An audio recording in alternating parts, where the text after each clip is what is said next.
Surah Al-Hasyr. Surah Al-Hasyr consists of 24 verses, including the Madaniyyah surahs, revealed after Surah Al Bayyinah. It is called Surah Al-Hasyr, which means expulsion, taken from the words of Al-Hasyr found in verse 2 of this chapter. In this chapter, the story of the expulsion of a Jewish tribe called the Bani Nadhir, who lived around the city of Medina, was mentioned. The main contents of Surah Al-Hasyr: the expulsion of the Bani Nadhir Jews from Medina. It is mentioned in Surah Al-Hasyr verses 1 to 5. The heavens and the earth glorify Allah, the most mighty and the most wise. Allah expelled the disbelievers from the people of the book from their homes, even though they believed their fortresses would protect them. But Allah's punishment came from an unexpected direction, planting fear in their hearts so that they destroyed their own homes, and the hands of the believers, as a lesson for those who have sight. If it were not for Allah's expulsion against them, they would surely be punished in this world, and in the afterlife they would suffer the punishment of hell. They will be punished for opposing Allah and His Messenger, and Allah will severely punish anyone who opposes Him. What was cut down or left standing among the date palm trees belonging to the Jews of Bani Nadhir happened with Allah's permission and to humiliate the wicked. Fai-i, law and its appropriations. It is stated in Surah Al-Hasyr, verses 6 to 8. Allah gave wealth without the need for war to His Messenger, gave power to His messengers according to His will, because Allah is almighty over all things. The wealth obtained without war from several countries is intended for Allah, the Messenger, the Prophet's relatives, orphans, the poor, and people who are traveling, so that this wealth does not only circulate among the rich, and it is advisable to accept what the Messenger gives and leave what is forbidden, and fear Allah, whose punishment is very severe.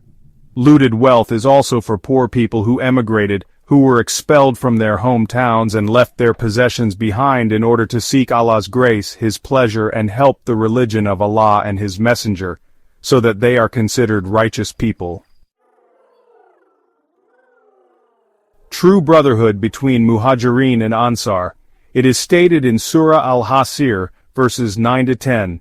The Ansar people in Medina loved and prioritized the Muhajirin before themselves, even if they had urgent needs, so they were considered lucky because they kept themselves from stinginess. The people who came after the Muhajirin and Ansar prayed for forgiveness for themselves and their brothers who believed first, and asked that there be no malice in their hearts towards fellow believers, because Allah is most kind and most merciful. The nature of hypocrites. It is mentioned in Surah Al-Hasyr verses 11 to 17. The hypocrites promise to support their kufr brothers, but Allah testifies that they are liars, because if their brothers are expelled or fought, they will not help, and even will turn to escape. The believers are more feared by them than Allah because of their ignorance, and they will only fight in a fortified land or behind walls, while actually being divided in their hearts. Like the polytheists of Mecca, they will suffer a painful punishment in the afterlife, and the parable of their persuasion is like Satan, who misleads people and then refuses their responsibility, so that both of them will live forever in hell as retribution for their injustice. Some of Allah's warnings to believers, mentioned in Surah Al-Hasyr verses 18 to 21. These verses call on believers to fear Allah, pay attention to their deeds for the hereafter, and realize that Allah is all aware of everything they do.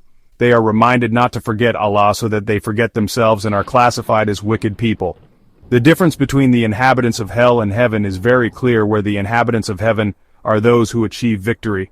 Allah gives an example that if the Qur'an is sent down to the mountains will bow down and split apart out of fear of Allah, as a lesson for mankind so that they reflect on His greatness. Understanding Asmaa-ul Husna. It is mentioned in Surah Al-Hasyr, verses 22 to 24.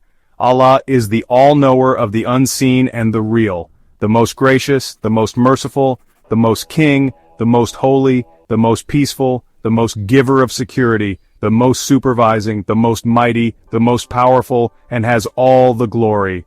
Allah is the Creator, who created from nothing, who formed forms, has beautiful names, and everything in the heavens and on earth always glorifies Him because He is the most mighty and the most wise. Conclusion of Surah Al-Hasyr. This chapter explains the attitude that every Muslim should have towards non-Muslims who commit acts detrimental to Muslims, as was done by the Bani Nadhir.